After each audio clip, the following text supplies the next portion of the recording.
आज दिनांक है 14 मई और दिन है बुधवार और आज ज्येष्ठ मास के कृष्ण पक्ष की द्वितीया तिथि मध्य रात्रि 2:29 तक रहेगी।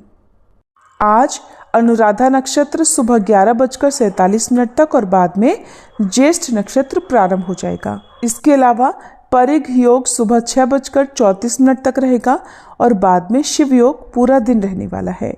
प्रिय श्रोताओं, आज का अध्याय शुरू करने से पहले हम सभी मिलकर माँ गंगा से प्रार्थना करें। हे माँ गंगे, आप त्रिलोकों को पवित्र करने वाली भगवती विष्णुपदी, शिव जी की जटाओं में लहराने वाली कल्याणी हो। आपकी एक बूंद से पापों का नाश होता है। आपके दर्शन मात्र से जन्म जन्मांतर के दोष मिट जाते हैं। हे माँ गंगे, हम सबके जीवन में जो भी दुख, पाप, कष्ट, रोग, दरिद्रता और क्लेश हैं, कृपा कर अपनी निर्मल धारा से उन्हें बहा दो। हमारे हृदय को शुद्ध करो, विचारों को पावन बनाओ और मोक्ष की राह दिखाओ। हे गंगे माँ, आपकी शरण में आकर हम सभी आपसे करुणा की याचना करते हैं।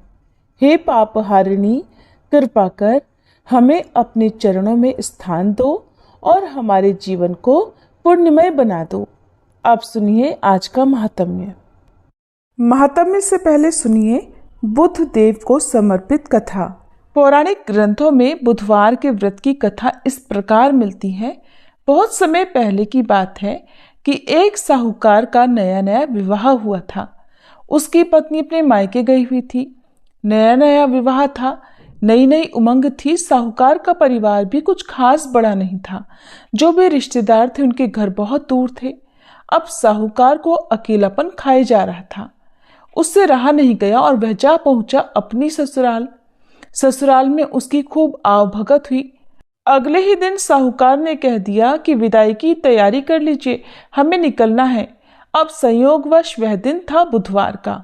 सास ससुर ने अपने दामाद को समझाने का प्रयास किया कि बेटा आज बुधवार का दिन है, इस दिन बेटी की विदाई नहीं करने का रिवाज है।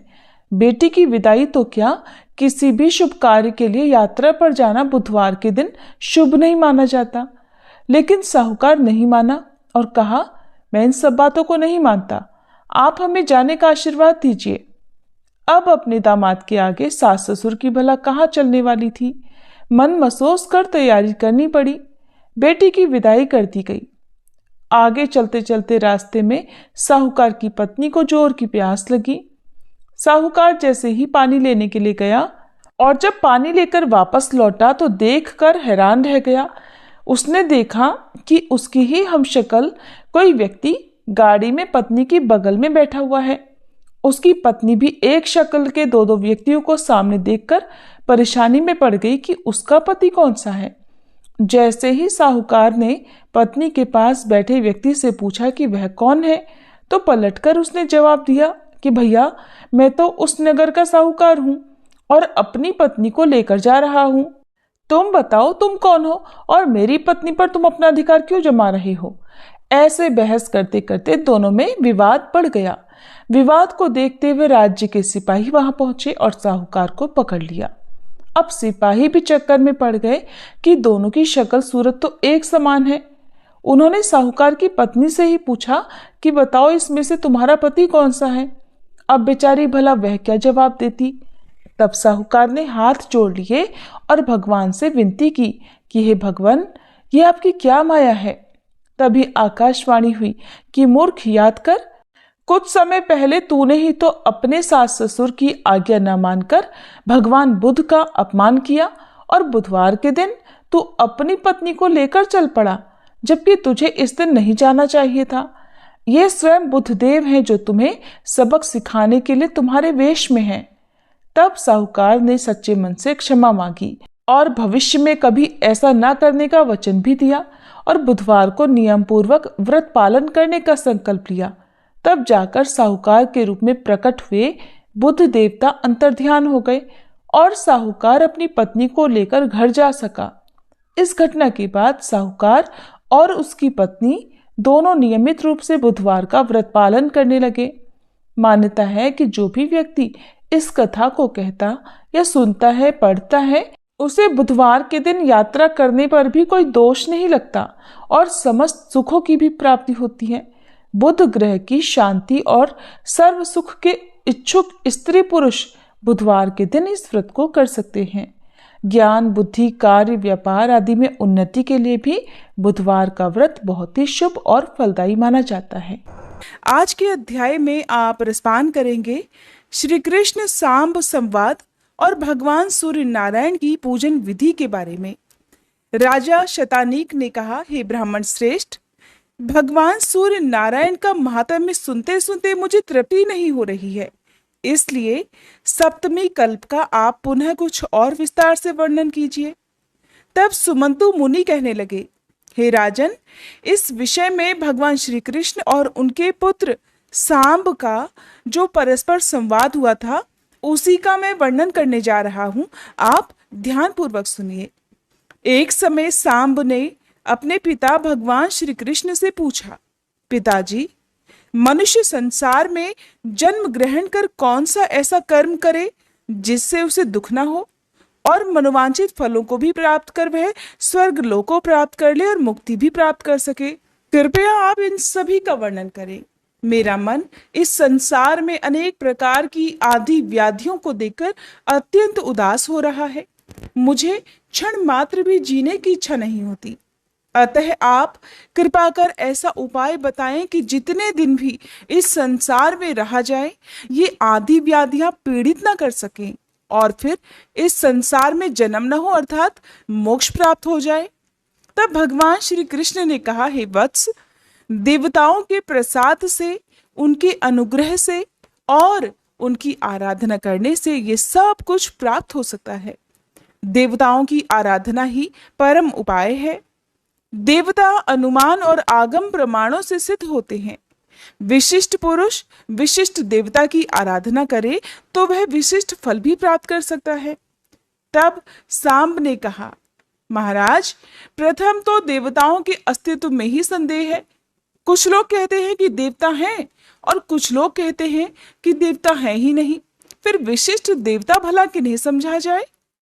भगवान श्री कृष्ण कहने लगे, वत्स, आगम से, अनुमान से और प्रत्यक्ष से देवताओं का होना सिद्ध होता है।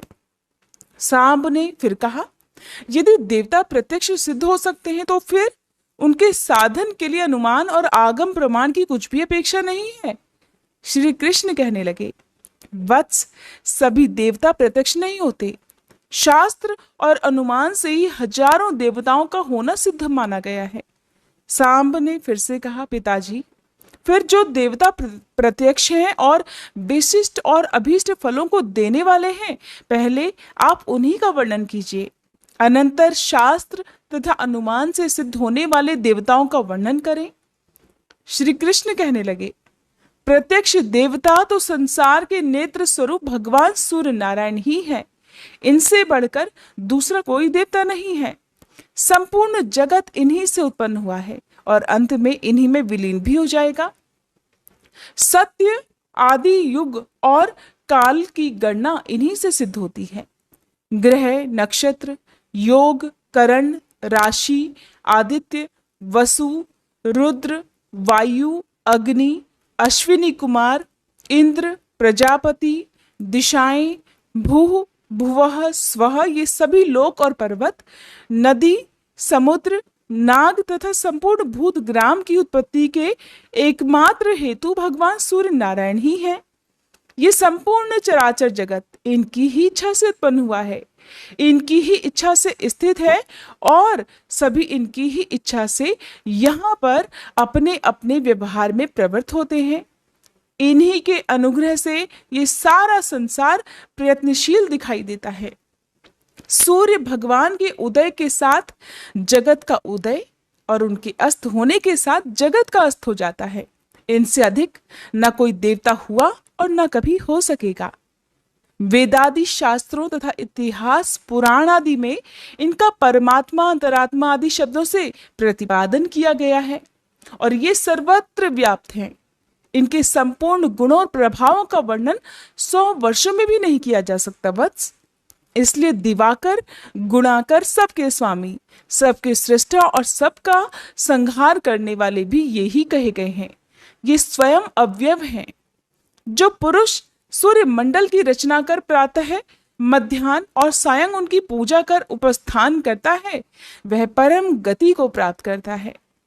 फिर जो प्रत्यक्ष सूर्य नारायण का भक्ति पूर्वक पूजन करता है, उसके लिए कौन सा पदार्थ दुर्लभ है, और जो अपनी अंतरात्मा में ही मंडलस्थ भगवान सूर्य को अपनी बुद्धि द्वारा निश्चित कर लेता हो तथा ऐसा समझकर वह इनका ध्यान पूर्वक पूजन, हवन और जप करता है, वह सभी कामनाओं को प्राप्त कर लेता है और अंत में इनके लोक को प्राप्त होता है। इसलिए हे पुत्र, यदि तुम इस संसार में सुख चाहते हो और भुक्ति तथा मुक्ति की इच्छा रखते हो, तो विधि पूर्वक प्रत्यक्ष देवता भगवान सूर्य की तन्मयता से आराधना करो। इससे तुम्हें आध्यात्मिक, आधिदैविक और आधि भौतिक कोई भी दुख प्राप्त नहीं होंगे। जो सूर्य भगवान की शरण में जाते हैं, उनको किसी प्रकार का भय नहीं होता।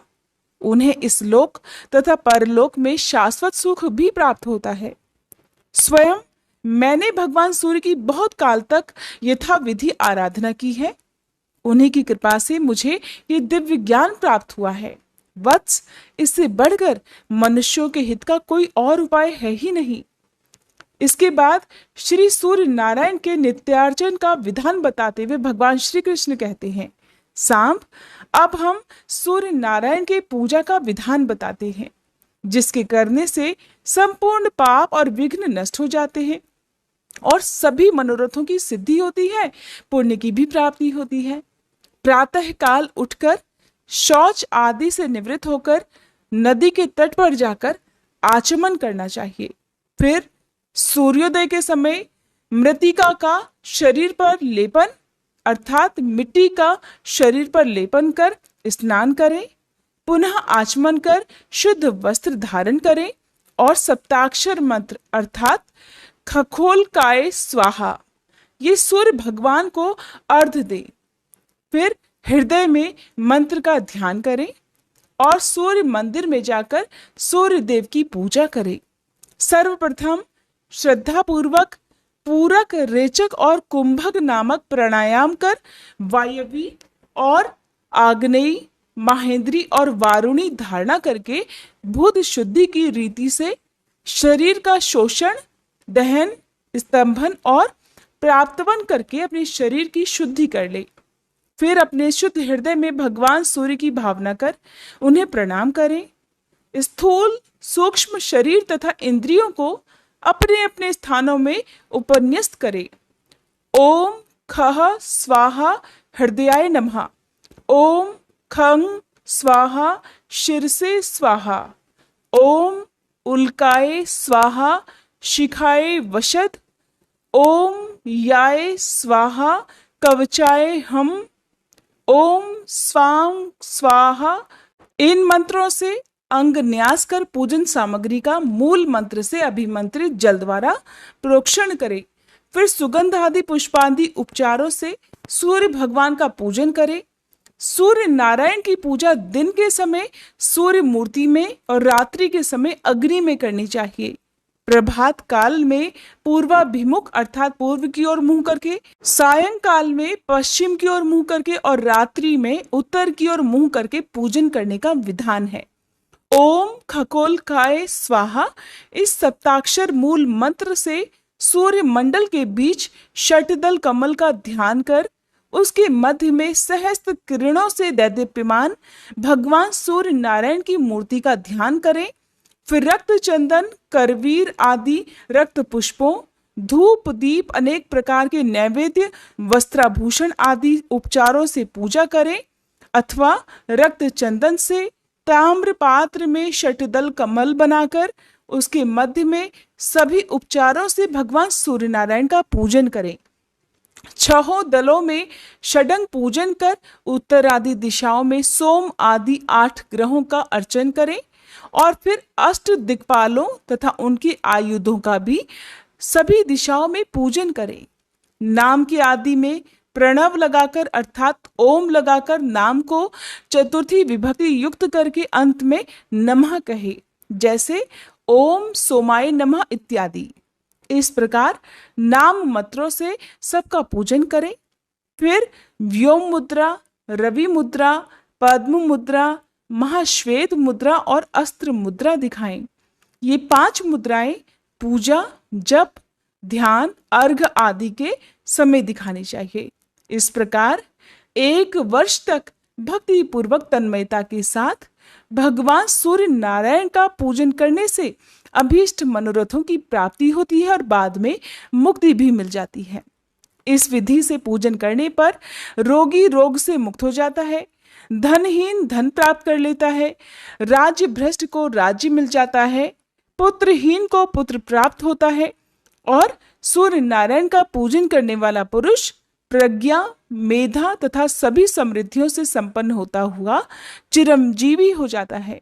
इस विधि से पूजन करने पर कन्याओं को उत्तम वर की, कुरूपा स्त्री को उत्तम सौभाग्य की तथा विद्यार्थी को सद्विद्या की प्राप्ति होती है। ऐसा सूर्य भगवान ने स्वयं अपने मुख से कहा है। इस प्रकार सूर्य भगवान का पूजन करने से धन, धान्य, संतान, पशु आदि की नित्य अभिवृद्धि होती है। मनुष्य निष्काम हो जाता है और अंत में उसे सद्गति प्राप्त होती है।